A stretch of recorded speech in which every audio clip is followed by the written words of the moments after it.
जो कल मैंने आपको एक क्वेश्चन दिया था, ये वाला जो 5.4 का सेकंड प्रॉब्लम है, इसके लिए कुछ बच्चों ने रिक्वेस्ट की है कि उन्हें ये सवाल समझ नहीं आया है, तो इसलिए मैं वीडियो बना रही हूँ। और यहाँ पर सवाल क्या है बच्चों, दो पासे एक ही समय पर फेंके गए हैं। कितने पासे? दो पासे एक ही समय पर फेंके गए हैं। और मैंने आपको बताया कि जो मेन इवेंट है उसी से आपको नमूना अवकाश यानी कि एस सैम्पल स्पेस लिखना होता है। तो जब दो पासे एक ही समय पर फेंके जाते हैं तो नमूना अवकाश बच्चों क्या बनेगा? ये बनेगा, क्योंकि दो पासे फेंके जा रहे हैं और आपको पता है पासों पर संख्या 1 से लेकर 6 होती है। तो अगर पहले पासे पर 1 आता है तो दूसरे पासे पर भी 1, पहले पासे पर 1, दूसरे पासे पर 2, इस तरह से इसको कंसिडर करना है। पहली संख्या जो है वो पहले पासे की संख्या है और दूसरी संख्या जो ब्रैकेट के अंदर लिखी है वो दूसरे पासे के पृष्ठभाग पर मिलने वाली संख्या है। तो इस तरह से जो कॉम्बिनेशन बनते हैं, टोटल 36 कॉम्बिनेशन बच्चे मतलब बनेंगे यहाँ पर। तो यहाँ पर क्या है, आपको पहला नंबर जो है वो स्टैंड बाई रखना है यानी 1, और दूसरे पासे की संख्या बदलनी है। देखो इसे लिखना कैसे, 36 कॉम्बिनेशंस को लिखना कैसे है, इसके लिए ट्रिक क्या है कि पहले पासे का जो नंबर है उसको स्टैंड बाई रखते हुए दूसरे पासे की संख्या बदलनी है। जैसे पहले पासे पर हमने 1 रखा है और इसको कितनी बार 1 रखा है, 6 टाइम्स 1 रखा है, और दूसरे पासे की संख्या बदली है 1, 2, 3, 4, 5, 6। इस तरह से कॉम्बिनेशन तैयार हो गए 6। अब इसके बाद हमने दूसरी बार जो 6 बनाए हैं उसमें नंबर 2 को स्टैंड बाई रखना है यानी कांस्टेंट रखना है, और 6 बार हमने देखो नंबर 2 ये लिखा है पहले पासे के लिए। उसके बाद जो आगे संख्याएं आ रही हैं उसमें आपको 1, 2, 3, 4, 5, 6 इस तरह से कॉम्बिनेशन तैयार होगा, 2, 1, 2, 2, 2, 3, 2, 4, 2, 5 एंड 2, 6। इसी तरह से आपको 3, 4, 5 और 6 इसका भी 6 का पेयर तैयार करना है।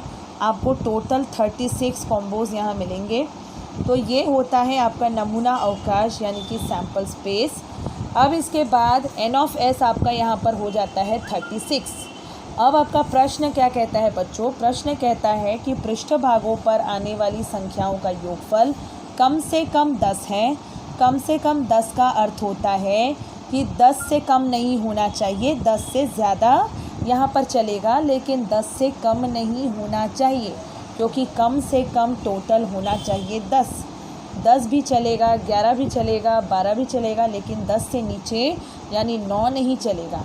अब आपको पता है जो पासे में जो सबसे छोटा नंबर है वो ये 1 का कॉम्बिनेशन है, और सबसे बड़ी संख्या जो होती है वो 6 होती है। पहले पासे का भी सबसे बड़ा नंबर 6 है और दूसरे पासे का भी जो सबसे बड़ा नंबर है वो 6 है। यानी जो सबसे बड़ा योगफल बनता है इस कॉम्बिनेशन में वो बनता है 12। सबसे बड़ा जो यहाँ पर योगफल है, सबसे बड़ा योगफल यानी सबसे ज़्यादा जो योगफल कॉम्बिनेशन बन रहा है यहाँ वो 6 का बन रहा है। 6 और 6 आप जोड़ोगे तो 12 आता है। बाकी किसी भी संख्या को आप जोड़ोगे तो 12 से नीचे का योगफल मिलेगा यानी 12 से कम योगफल मिलेगा, लेकिन सबसे बड़ी संख्या जो यहाँ पर योगफल में आती है वो है 12। ठीक है। अब हमें प्रश्न में कहा गया है कि संख्याओं का योगफल कम से कम 10 होना चाहिए, यानी 10 से नीचे नहीं होना चाहिए। 10 होगा तो भी चलेगा, 11 होगा, 12 होगा। 12 से ऊपर योगफल पासों पर आता ही नहीं है। तो हमें सारे वो कॉम्बिनेशन यहाँ ए में लिखने होंगे जिसमें योगफल 10 आता हो, 11 आता हो और 12 आता हो।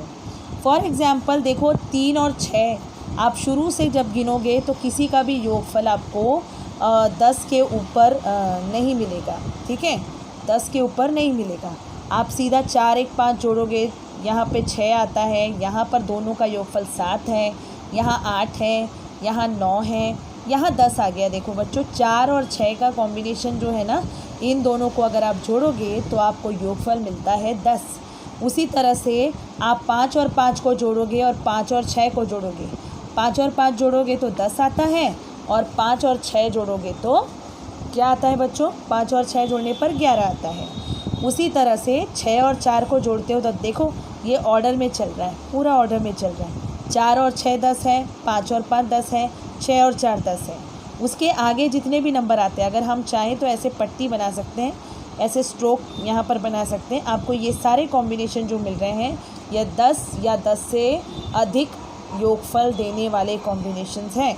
6 और 4 10 होता है, 5 और 5 10 होता है, 5 और 6 11 होता है, 6 4 10 होता है, 6 5 11 होता है और 6 6 12 होता है। यानी ये सभी योगफल 10 से बड़े हैं, 10 से छोटे नहीं हैं। हमारी शर्त क्या थी बच्चों कि संख्याओं का योगफल कम से कम 10 होना चाहिए। तो हमारी शर्त के अनुसार हमें ये सारे कॉम्बिनेशन मिल गए हैं। तो उन्हीं कॉम्बिनेशंस को यहाँ उतारा गया है। 4 6 5 5 5 6 6 4 6 5 और 6 6। अभी हमें क्या करना है, एन ऑफ ए काउंट करना है। तो एन ऑफ ए कैसे काउंट होता है बच्चों, ये 1 ये 2 3 4 5 एंड 6। 6 कॉम्बिनेशन तैयार हुए तो एन ऑफ ए कितना आएगा बच्चों, 6 आएगा। अब मैंने आपको बताया था कि संभाव्यता का फॉर्मूला क्या है, P of A. P means probability.